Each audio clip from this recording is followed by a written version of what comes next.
అందరికీ నమస్కారం అండి. దురదృష్టవంతుల్ని ఎవరు కూడా దగ్గర తీసుకోరు.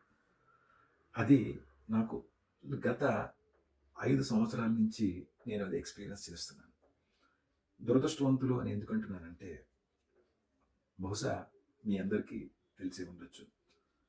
ఒక 5 సంవత్సరాల క్రితం నా కన్న కూతుర్ని పోగొట్టుకున్న దురదృష్టవంతుడిని. అలాగే అదే 5 సంవత్సరాల క్రితం ఒక నెల డిఫరెన్స్‌లో మా నాన్నగారిని పోగొట్టుకున్న దురదృష్టవంతుడిని.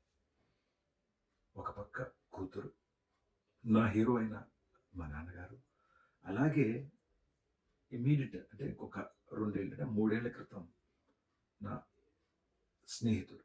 అంటే మనకేదైనా బాధుంటే మనం ఎవరికి చెప్పుకుంటాం? స్నేహితుడికి చెప్పుకుంటాం. ఆ స్నేహితుడు గుండా పోగొట్టుకున్న దురదృష్టవంతుడిని. ఇన్ని దురదృష్టవంతులు జాబితాలో ఉన్నా కాబట్టి చాలామంది బయట వాళ్ళని వదిలేసేయండి. ఇంట్లో వాళ్ళు మా రిలేటివ్స్ అంటే క్లోజ్ రిలేటివ్స్ మమ్మల్ని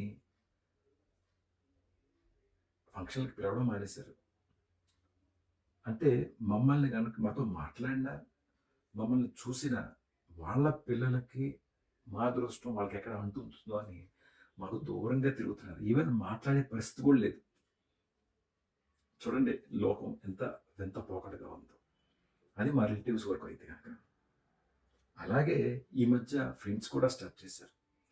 ఫ్రెండ్స్ ఏంటంటే ఇదివరకు మాతో బాగానే ఉండేవాళ్ళు.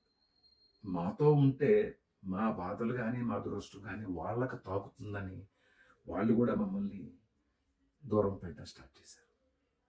ఇది ఎంతవరకు నిజం, సమంజసం నాకు తెలీదు. నాకు తెలిసి నేను ఎవరికీ అపకారం చేయలేదు. దేవుడు చేసిన ఈ ఆటలో ఓడిపోయిన వ్యక్తిగా తప్ప నాకు తెలిసి నేను ఎవరికైనా సహాయం చేశానేమో కానీ హాని మాత్రం చేయలేదు. ఎందుకు నాపై దేవుడు కక్ష కట్టాడు? ఎందుకు మాతో మా రిలేటివ్స్ అండ్ ఫ్రెండ్స్ ఇట్లా ఉన్నారో నాకైతే తెలియదు. అంతర్మథనం, అంతర్మథనం పడుతున్న మా మనసులకి అవతలి ఒడ్డు ఎప్పుడొస్తుందో అని వెయిట్ చేస్తున్నాను.